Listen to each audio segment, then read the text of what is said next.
A visit with the second servant in debtor's prison. Remember the other servant, the one the unforgiving servant threw in prison instead of showing him mercy?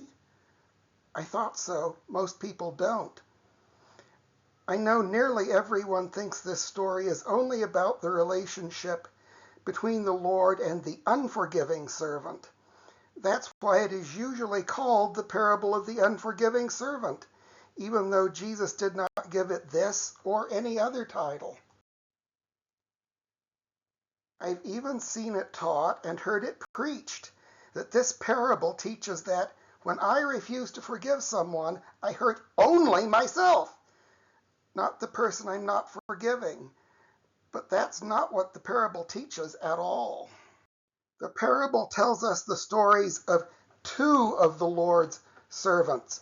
One servant owed an astronomical debt to their mutual Lord, which was forgiven, as we have seen in the last two installments.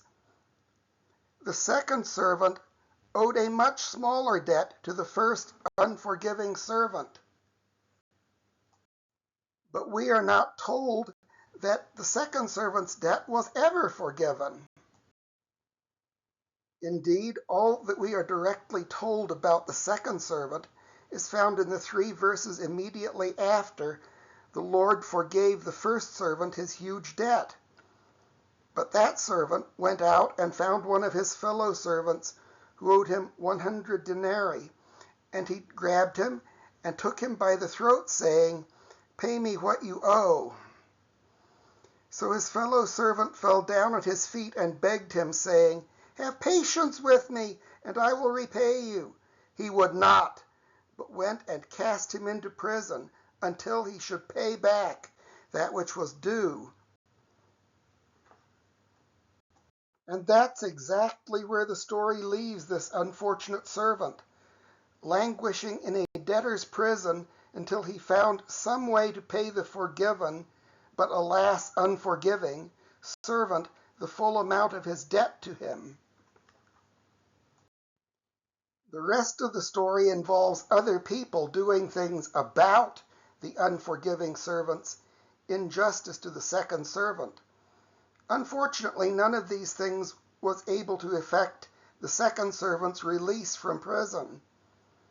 First, the Lord's other servants, who in themselves had no power to change anything, saw what had happened and went to the Lord to complain about it.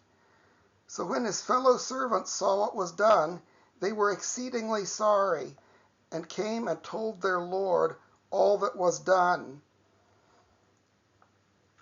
The Lord was also displeased and did all he could to reverse the injustice that had occurred.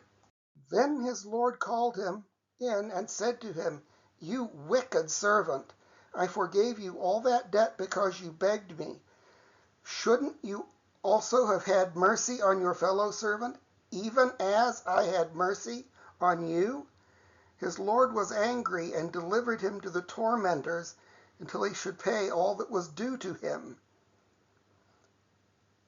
And as was said in the last installment of this series, the only thing the unforgiving servant still owed his Lord was the duty to have mercy on the second servant and release him from prison.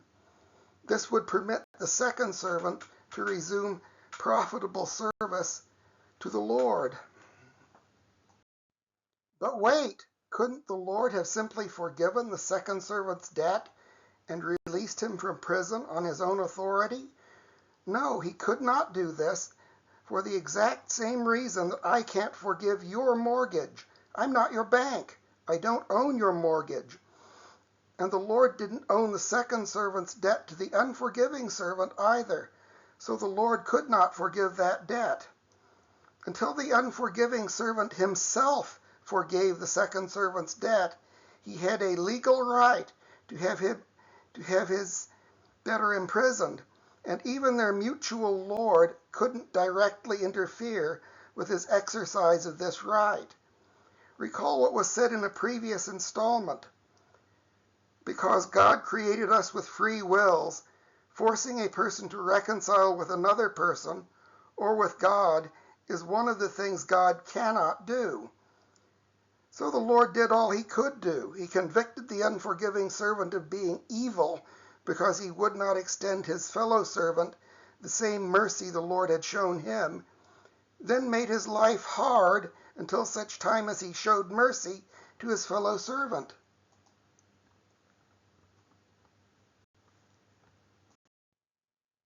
He imprisoned him and turned him over to torture until he forgave his fellow. But there was no guarantee that the unforgiving servant would ever yield to the torture and forgive his fellow. There was always a real possibility that he would go to his grave cursing his Lord for his torture and holding on to his legal right to have his unfortunate fellow servant pay his debt in full. And if this happened, both servants would simply remain in prison. So the unforgiving servant held the key that would release both servants from prison. And it was the same key for both. The unforgiving servant had to forgive his debtor's debt. As soon as he forgave, both would go free.